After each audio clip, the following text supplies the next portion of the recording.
तो आज की क्लास में चर्चा होगा formula of organic compound. Formula of organic compound ये क्लास 10th 11th 12th सभी क्लासों के लिए बहुत ही मस्ट इंपोर्टेंट है सब्जेक्ट केमिस्ट्री के लिए। तो फार्मूला ऑफ ऑर्गेनिक कंपाउंड, तो ऑर्गेनिक कंपाउंड का अर्थ होता है कार्बनिक यौगिक। ऑफ फार्मूला यानी फार्मूला ऑफ कार्बनिक यौगिक के सूत्र, कार्बनिक यौगिक के, तो कार्बनिक यौगिक के जो रासायनिक सूत्र होता है उसे 5 भागों में बांटा गया। कितने भागों में? 5 भागों में। पहला होता है मोलेकुलर फार्मूला। क्या होता है? तो मोलेकुलर फार्मूला का अर्थ होता है आणविक सूत्र। क्या होता है? आणविक सूत्र। दूसरा होता है इलेक्ट्रॉनिक फार्मूला। इलेक्ट्रॉनिक फार्मूला, तो इलेक्ट्रॉनिक फार्मूला क्या होता है? आप लोग बिंदु संरचना पढ़े हैं, तो इलेक्ट्रॉनिक फार्मूला बिंदु संरचना को कहा जाता है। अब होता है स्ट्रक्चर फार्मूला। स्ट्रक्चर का मतलब होता है संरचना। क्या होता है? और फार्मूला का मतलब क्या होता है? सूत्र।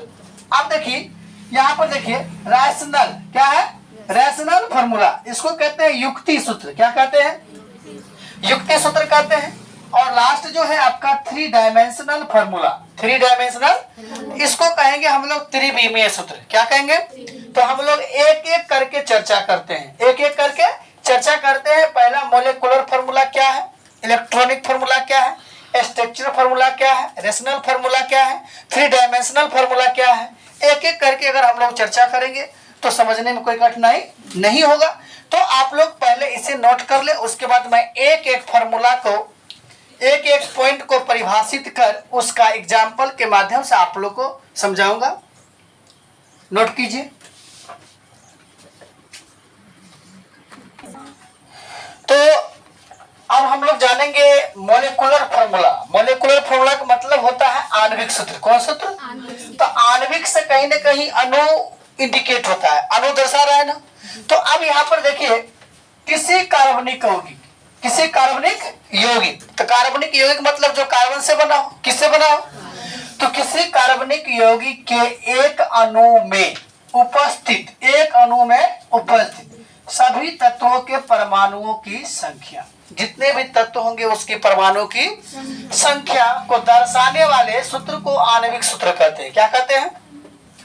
तो हम जैसे कि एग्जांपल लिए, जैसे कि मेथेन। क्या लिए? मेथेन। मेथेन का सूत्र क्या होता है? तो ये कार्बनिक यौगिक है या नहीं है? है, कार्बनिक यौगिक है। तो देख रहे हैं कार्बन की परमाणु कितने हैं? एक है। इसके साथ हाइड्रोजन के कितने अणु हैं? कितने हैं? अब एक और एग्जांपल ले लेते हैं C2H6। आप लोग को पता होगा इसका नाम क्या होगा? इथेन। क्या होगा? कार्बन की परमाणु कितने हैं? 2। हाइड्रोजन की टोटल अणु कितने हैं? 6 है। तो इसको हम लोग इंडिकेट किए, तो इसी को हम लोग आणविक सूत्र कहते हैं। क्या कहते हैं? आणविक सूत्र कहते हैं। अब अगला क्वेश्चन देखते हैं। अगला जो टॉपिक आपका है इलेक्ट्रॉनिक फार्मूला। कौन फार्मूला है? तो इलेक्ट्रॉनिक फार्मूला, तो बाबू आप लोग को बिंदु संरचना पढ़ाए हुए हैं ना, लुईस सिंबल पढ़ाए हुए हैं या लेविस सिंबल पढ़ाए हुए हैं या क्रॉस या डॉट स्ट्रक्चर पढ़ाए हुए हैं। तो अगर आप वो चीज पढ़े हैं तो दिक्कत नहीं होगा समझने में। तो इलेक्ट्रॉनिक संरचना को जानने के लिए सबसे पहली बात आपको वैलेंस इलेक्ट्रॉन आना चाहिए। क्या आना चाहिए? जो हम आप लोग को बहुत ही बढ़िया से पढ़ा चुके हैं। अब यहाँ पर देखते हैं किसी कार्बनिक यौगिक के अणु में, किसी कार्बनिक यौगिक के अणु में उपस्थित विभिन्न परमाणुओं के बीच, विभिन्न परमाणुओं के सहसंयोजक बंधन। सहसंयोजक बंधन मतलब जो एक दूसरे से क्या होता है? जुड़ा होता है। एक दूसरे से क्या होता है? जुड़ा होता है। बंधन को बिंदुओं द्वारा दर्शाने वाले सूत्र को इलेक्ट्रॉनिक फार्मूला कहते हैं, जिसको हम लोग किसके द्वारा दर्शाएंगे? जैसे कि देख लीजिए, हम एक एग्जाम्पल आप लोगों को बताने जा रहा हूँ। जैसे कि यहाँ पर मैंने लिया मेथेन। क्या लिया? तो यहाँ पर है एग्जाम्पल इसका, देख लीजिए। मेथेन स्मॉल लेटर में हमेशा लिखेंगे।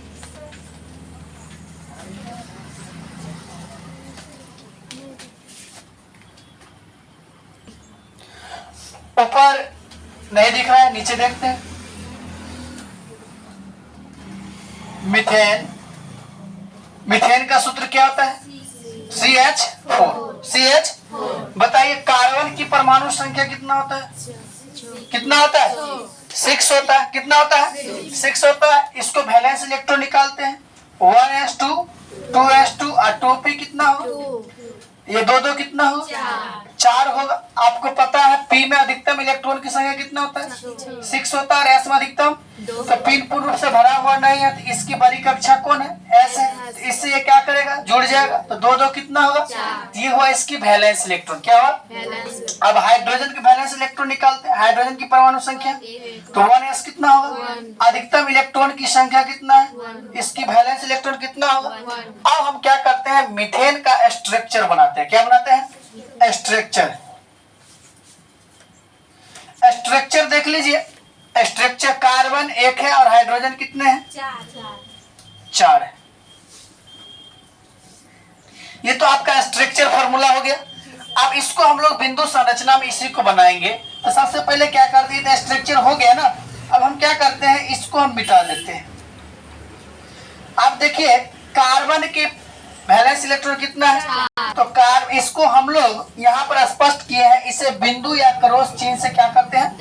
दर्शाते हैं। तो कार्बन के जो भी वैलेंस इलेक्ट्रॉन है इसको बिंदु से दर्शा लीजिए। 1 2 3 4। और हाइड्रोजन का वैलेंस इलेक्ट्रॉन कितना है?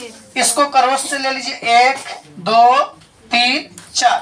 आपका मन है सब क्रॉस में ही ले या बिंदु में ले, तो कहीं से कोई दिक्कत नहीं है, आप ले सकते हैं। और एक चीज बात आपको यहाँ पर छोटी सी बात याद होना चाहिए। छोटी सी बात क्या याद होना चाहिए?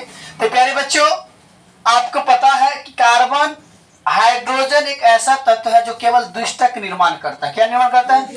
उसमें केवल कितना परमाणु होना चाहिए? और बाद बाकी जितने भी तत्व है सभी अष्टक का पालन करता है। किसका करता है? तो अष्टक मिलना चाहिए। तो मतलब कार्बन जहां जहां भी रहेगा या अलग तत्व जो भी रहेंगे वो अष्टक ग्रहण करेंगे। और बाद बाकी सभी तत्वों को छोड़कर हाइड्रोजन केवल है जो केवल क्या पालन करेगा? द्विष्टक। क्या पालन करेगा? तो बताइए, हाइड्रोजन है तो हाइड्रोजन कार्बन से क्या इलेक्ट्रॉन चुराएंगे?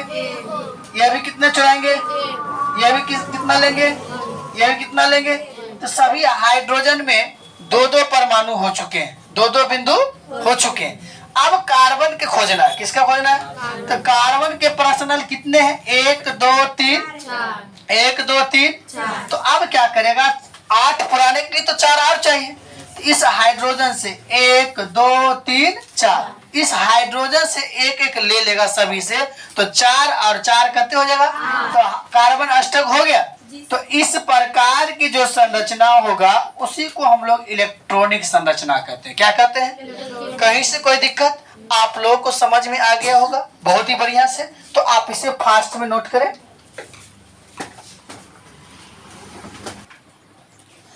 अब देखते हैं स्ट्रक्चरल फार्मूला यानी संरचना सूत्र। संरचना सूत्र होता क्या है? तो कहते हैं किसको है? सबसे पहले बात देखिए, छोटे छोटे बातों को जानना है विस्तार पूर्वक। ये आपका तीसरा है स्ट्रक्चरल फार्मूला संरचना सूत्र। तो किसी कार्बनिक यौगिक के अणु में, किसी कार्बनिक यौगिक के अणु में उपस्थित परमाणुओं की सजावट, सजावट कहो या उसकी व्यवस्था को दर्शाने वाले सूत्र को संरचना सूत्र कहते हैं। जैसे कि एग्जाम्पल ले लेते हैं। एग्जाम्पल में ले लीजिए इथेन। इथेन का सूत्र क्या होता है? C2H6। C2H दुगुना से कितना जाएगा? 2 जाएगा। अब देखिए C2H6 ये हो गया आपका अणु सूत्र, आणविक सूत्र। क्या हुआ? कौन सूत्र हुआ? आणविक सूत्र। अब इसको क्या करते हैं? इसको सजा देते हैं, व्यवस्थित कर देते हैं। तो कार्बन कितने हैं? 1 और 1। बताइए, इसमें इथेन है तो एन है तो सिंगल बॉन्ड होगा कि डबल बॉन्ड होगा? सिंगल बॉन्ड होगा।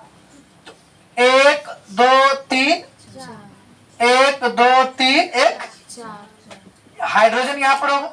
देखिए आपका हाइड्रोजन मिल गया, हाइड्रोजन मिल गया। तो कहने मतलब किसी भी आणविक सूत्र को उसे सही क्रम में सजा देना, व्यवस्थित कर देना, कोई हम लोग क्या कहते हैं? संरचना सूत्र। क्या कहते हैं? तो किसी कार्बनिक यौगिक के अणु में उपस्थित परमाणु की सजावट, सजावट को या व्यवस्था को दर्शाने वाले सूत्र को क्या कहते हैं? तो संरचना सूत्र क्या होता है? अच्छी तरह से समझ में आ गया।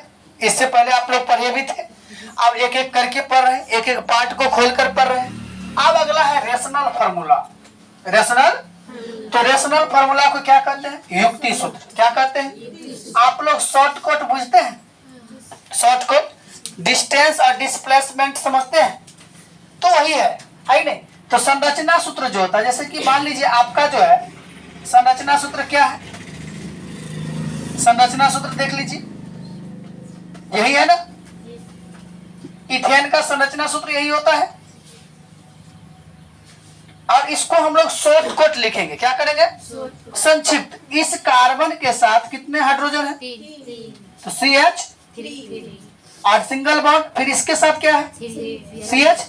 तो कहने का मतलब संरचना सूत्र के संक्षिप्त रूप को ही कौन सूत्र कहते हैं, समझ में आ गया। तो स्ट्रक्चर फार्मूला क्या होता है और रेशनल फार्मूला क्या होता है, बहुत बढ़िया समझ गए।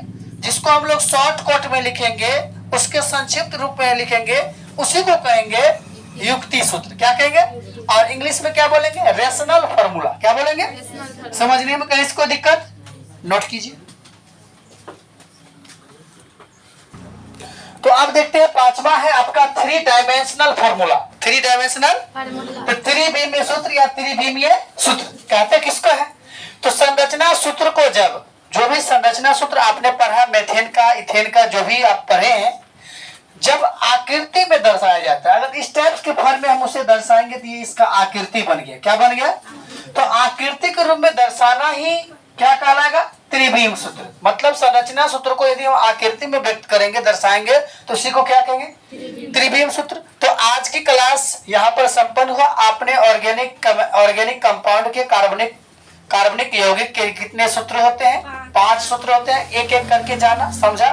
अब मैं कल जो है अगली क्लास में हाइड्रोकार्बन संबंधित इंपोर्टेंट बातों को समझाऊंगा, जो काफी इंपोर्टेंट और कारगर साबित होने वाला है। इसलिए आज की क्लास को यहीं पर स्थगित किया जाता है, इसे नोट कर ले।